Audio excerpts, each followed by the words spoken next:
तो जैसा कि लास्ट एपिसोड में हमने देखा था कि एम्प्रेस वेंजी और इमॉर्टल हाउटियान मिलकर कुछ बहुत ही इवल प्लानिंग कर रहे थे, मगर इन्हें कामयाब होने के लिए वांग को रास्ते से हटाना था। साथ ही इन लोगों ने खुद के फायदे के लिए याओ की शादी शिजुन नाम के डिमोनिक कल्टीवेटर के साथ फिक्स कर दी, मगर शिजुन तो बस याओ को सेक्रीफाइस करना चाहता है ताकि उनके ईस्टर्न डिवाइन किंगडम में प्रॉस्पेरिटी आकर वो लोग पावरफुल बन जाए। इसलिए शिजुन याओ को अपने साथ ले जाने के लिए डोंग्यू किंगडम पहुँच गया, जहाँ पर उसके सिपाहियों ने कई सारे मॉर्टल्स का ब्लड सक करके उन्हें खत्म कर दिया था, लेकिन उनके ब्लड एसेंस को सेंस करते ही वांग वहां पर पहुंच गया। अब आगे तो इस एपिसोड की शुरुआत में हम देख पाते हैं कि शिवजिन के चमचों ने वांग को चारों ओर से घेर लिया। वो बंदा कह रहा था कि पैलेस हॉल में तुमने मुझ पर हमला किया था, लेकिन उस वक्त मैं ज्यादा केयरफुल नहीं था, तो चलो अब देखते हैं तुम कितनी देर मेरे सामने टिक पाओगे।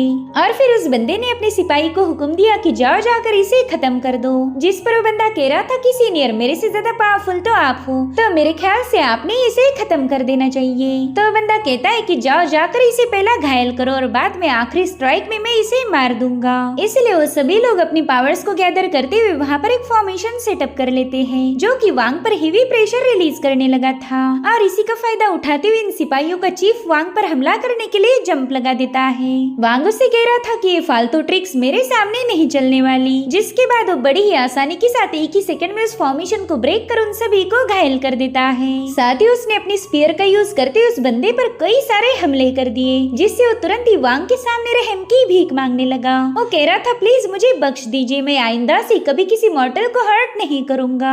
जिस पर वांग कहता है ठीक है मैं तुम्हें जिंदा छोड़ता हूँ, मगर जिन लोगों को तुमने बेरहमी से खत्म किया था उनसे जाकर पूछ लो, अगर वो तुम्हें माफ करने के लिए तैयार है तो फिर मैं भी तुम्हें जिंदा छोड़ दूंगा। जिसके बाद वांग उसे खत्म करने ही वाला था कि तभी घोस्ट प्रिंसेस यूशी ने अपनी स्पीयर की मदद से वांग के अटैक को काउंटर कर लिया। वो वांग की तरफ आगे बढ़ते हुए कहने लगी कि तुमने हमारे ईस्टर्न डिवाइन किंगडम के कई सारे सिपाहियों को खत्म किया, क्या तुमने मुझसे इसकी परमिशन ली थी? जिस पर वांग कह रहा था कि जो डीमंस बेगुनाहों को ब्रूटली मार देते हैं उन्हें मैं सिर्फ एक नहीं बल्कि 1000 दफे मार सकता हूँ, और ये सब करने के लिए मुझे तुम्हारी जैसी 2 कौड़ी की डीमन से इजाजत लेने की कोई जरूरत नहीं। जिस पर यूशी कहने लगी कि अगर तुमने हमारे लोगों को खत्म किया तो तुम हमारे शिहाई क्लैन के दुश्मन बन जाओगे। वांग कह रहा था शिहाई क्लैन तो बस मामूली सा डीमन का एक झुंड है, भला मुझे उनसे कैसा डर। जिस पर यूशी कह रही तेरे वाह तुम तो बहुत बड़ी बड़ी बातें कर लेते हो, अब देखना हमारा शिहाई क्लैन इसका कैसे बदला लेगा। उतने में ही वो घायल बंदा उसके पास आकर बताने लगा कि सन डाओ जो 1 नंबर का कमीना है, इसे तो अभी लगे हाथ खत्म कर दीजिए, वरना ये आगे चलकर हमारे लिए काफी सारी मुश्किलें पैदा करेगा। तो यूशी उस बंदे से कहती है कि मैंने तुम्हें पहले ही आगाह किया था कि यहाँ आने के बाद कोई मुसीबतें खड़ी मत करना, लेकिन तुमने मेरी एक नहीं सुनी, तुम्हारी वजह से हमारे कई सारे सिपाही मारे गए। तो बंदा अपना सिर पटक पटक कर उससे माफी मांगने लगा, लेकिन यूशी ने अपनी इवल पावर का यूज करते हुए उसकी बॉडी को डिस्ट्रॉय कर डिमोनिक कोर को कलेक्ट कर लिया था। साथ ही वांग उससे कहता है कि अपने चमचों को कंट्रोल में रखो, अगर उन्होंने दोबारा से किसी को हर्ट किया तो मैं उनके साथ साथ तुम्हें भी सबक सिखाऊंगा। जो सुनकर यूशी तुरंत ही वहाँ से रवाना हो गई। इधर वांग भी आधी रात में जोंग के घर पहुँच गया था, साथ ही वो अपने साथ एक छोटा सा बेबी भी लेकर आया। तो जैंग उससे कहने लगा कि आप बिल्कुल फिक्र मत कीजिए, मैं इस बच्चे का अच्छे से ख्याल रखूंगा। साथ ही उससे पूछ रहा था कि आखिर ये बच्चा किस फैमिली से बिलोंग करता है, मगर वांग को इसके बारे में कोई आइडिया नहीं थी। उससे कहता है कि जब तक मैं वहाँ पर पहुँचा इस बच्चे के पेरेंट्स को ऑलरेडी उन डिमोनिक कल्टीवेटर्स ने मार दिया था, मैं तो बस इस बच्चे की ही जान बचा पाया। जो सुनकर इस जोंग को काफी ज्यादा गुस्सा आ जाता है। वो कहने लगा पता नहीं ये दुनिया एक बेहतर प्लेस कब बनेगी, कब यहाँ पर हमारे जैसे मॉर्टल सुकून से जी पाएंगे। इधर वो बच्चा काफी ज्यादा रो रहा था, साथ ही वो मजे में उसकी दाढ़ी भी खींचने लगता है। वांग को पता था कि ये बच्चा जोंग के साथ पूरी तरह से सेफ रहेगा, इसलिए वो तुरंत ही वहाँ से रवाना हो गया। वही दूसरी तरफ शिवजुन यूशी के पाँव दबाते हुए कह रहा था कि वो सन डाओ जुन बेधड़क हमारे लोगों को खत्म कर रहा, ऐसा लगता है कि उस बंदे को हमसे कोई डर नहीं। जिस पर यूशी कहती इसका भी इलाज होगा। तभी शिवजुन उसके पाँव दबाते हुए उसके साथ फ्लर्ट करने की कोशिश करता है, और ये बात यूशी को भी समझ आ चुकी थी। उससे कहती कि बस कल ही हम याओ को लेकर यहाँ से रवाना हो जाएंगे, बस एक बार हमारा मिशन पूरा हो जाए, फिर देखना कैसे मैं उस सो डाओजुन को प्यार और इत्मीनान से खत्म करूंगी। साथ ही वो शीजिन को अपनी तरफ खींच लेती है। अब ये सीन यहीं पर कट होकर हम याओ को देख पाते हैं, जो कि कोई लेटर लिखने में बिजी थी कि उतने में वहाँ पर मंकी और उसका मालिक पहुँच गया। वांग को वहाँ देखते ही मीशांग उसे इमॉर्टल बोलकर ग्रीट करने लगी। साथ ही याओ से बताती है कि तुम अपने कमरे में जाओ, मुझे सन डाओजुन से कुछ जरूरी बात करनी है। वेल यहाँ पर मीशांग को भी इन दोनों पर शक हो रहा था। उसे लगता है कि जरूर से इन दोनों के दरमियान कोई चक्कर चल रहा। दरअसल उसे कोई आइडिया नहीं थी कि उसका यंग मास्टर वांग है। अब उसके वहाँ से जाने के बाद वांग अपना मास्क उतार देता है। याओ कह रही थी कि बचपन में तुमने और मीशांग ने मिलकर मुझे काफी ज्यादा परेशान किया। तुम दोनों कभी लेसन्स पर ध्यान नहीं देते थे, बस लड़ाई झगड़े करना और एक दूसरे को कूटना, यही तुम दोनों का फेवरेट काम था। अभी अगर मीशांग को पता चल जाए कि तुम वांग हो तो 2 दिनों के अंदर ही तुम दोनों की लड़ाइयाँ शुरू हो जाएगी। वांग को भी अपनी बचपन की बातें सुनकर काफी ज्यादा मजा आ रहा था और तभी वांग ने अपनी सिस्टर को 10,000 सोर्ड टैलिस्मान दे दिया। वो कह रहा था कि इसकी एक स्ट्राइक में ची कंडेंसेशन स्टेज के कल्टीवेटर जितनी पावर है, तो इसे अपने साथ रखिए, ये मुसीबत के वक्त आपको प्रोटेक्ट करेगा। साथ ही वांग ने उससे प्रॉमिस किया कि वो और मेहनत करके जल्दी से पावरफुल बनेगा, बस एक बार वो कल्टीवेशन की हायर लेवल पर पहुंच जाए, फिर वो ईस्टर्न डिवाइन किंगडम जैसे इवल सेक्ट को जड़ से मिटाने का काम शुरू करेगा। वहीं पर याओ कह रही थी कि हमारे बाहर के दुश्मनों को खत्म करने के बाद हम वेंजी और उसके बेटों से हमारे फादर की मौत का भी बदला लेंगे। जिसके बाद वांग अपने मंकी को लेकर वहाँ से रवाना हो गया। याओ को याद आता है कि कैसे एम्परर ने उसे शीजिन के साथ शादी करने के लिए फोर्स किया। अगर वो इसके लिए मना करती तो डोंग्यू किंगडम के मासूम लोगों को बेवजह मारा जाता और इसी वजह से याओ ने शादी के लिए हाँ बोला था।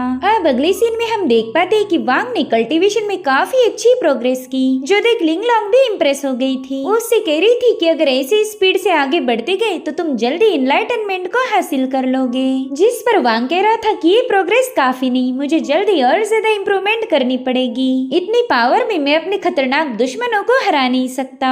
तो मिंगलोंग उसे बताती है कि देखो, जल्दबाजी करना अच्छी बात नहीं होती और वैसे भी तुम मेरे जैसे जीनियस थोड़ी ना हो जो एक ही दिन में कई सारे लेवल्स को पार कर जाओ, इसलिए तुमने जो अचीव किया है उसी में खुश रहो। कांग्रेचुलेशन, आज तुम बॉडी रिफाइनिंग के 10वें लेवल पर पहुंच चुके हो। और उतने में ही मीशांग वहाँ पर आ गई। वो वांग को याओ का लेटर दिखा रही थी, जिसमें याओ ने बताया था कि तुम लोग मेरी फिक्र मत करो, मेरे पास एक प्लान है। मगर याओ ने तो बस अपने भाई को इस मसले से दूर रखने के लिए झूठ बोला था। वो कहती है कि अगर इन लोगों ने मुझ पर हमला किया तो मैं इस टैलिस्मान को डिस्ट्रॉय कर उन्हें भी खुद के साथ खत्म कर दूंगी। और तभी वो देखती कि टाउन के लोग उनकी कैरेज का रास्ता रोक रहे हैं। तो शीजिन तुरंत ही अपने सिपाहियों के हाथों इन लोगों पर हमला करवा कर कैरेज को लेकर वहाँ से रवाना हो गया। उतने में ही वांग का ड्रैगन स्टाफ भी वहाँ पर आ चुका था। तो टाउन के लोग उसे बताने लगे कि मिस की कैरेज तो ऑलरेडी यहाँ से जा चुकी है। जो सुनते हो ड्रैगन स्टाफ भी वहाँ से गायब हो जाता है। अब अगले सीन में हम देखते हैं कि यूशी ने बीच रास्ते में याओ को कैद कर लिया।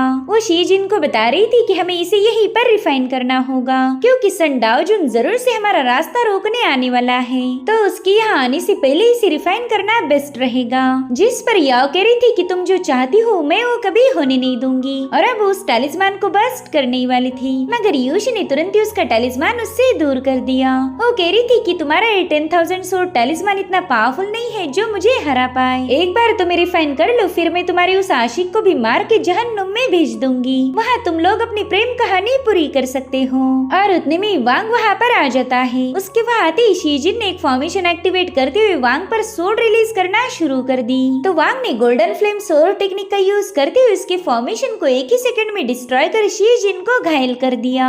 इधर यूशी कह रही थी, बच्चे जब हमारी कल मुलाकात हुई थी तब तुम 9वीं लेवल पर थे और आज तुम हो 10वीं पर। मानना पड़ेगा तुम काफी ज्यादा टैलेंटेड हो, मगर अफसोस टैलेंटेड कल्टीवेटर्स को खत्म करना ही तो मेरी फेवरेट हॉबी है। और अब उसने वहाँ पर एक फॉर्मेशन बनाते हुए एक डीमन को समन कर लिया। उसे ऑर्डर दिया था कि जाओ जाकर इस बंदे को खत्म कर दो। तो डीमन तुरंत ही उस पर एक पंच हिट कर देता है। हालांकि वांग ने उसे अपने ड्रैगन स्टाफ से काउंटर करना शुरू कर दिया। साथ ही वो गोल्डन लाइट एनिहिलेशन का यूज करते हुए वहाँ पर एक ड्रैगन को समन कर लेता है, जो कि स्पेशली इवल स्पिरिट को डिस्ट्रॉय करने के लिए यूज किया जाता था। अब उस डीमन और ड्रैगन के दरमियान एक जोरदार क्लैश हो जाता है। उन दोनों की एनर्जीज आपस में टकरा गई थी, जिसके चलते वहाँ पर एक ब्लास्ट हो गया। मगर वो डीमन इतना ज्यादा पावरफुल था कि वांग के इस अटैक का उस पर कोई खास असर नहीं होता। इनफैक्ट उसने पीछे से आकर वांग को सप्रेस करना शुरू कर दिया। इधर यूशी बता रही थी कि जब मैं मैं 10 साल की थी तभी मैंने सबसे पहला कत्ल किया था और तब से लेकर आज तक मैं राइचस पाथ के टोटल 361 कल्टीवेटर को मार चुकी हूँ और आज उसमें एक और नंबर ऐड हो जाएगा।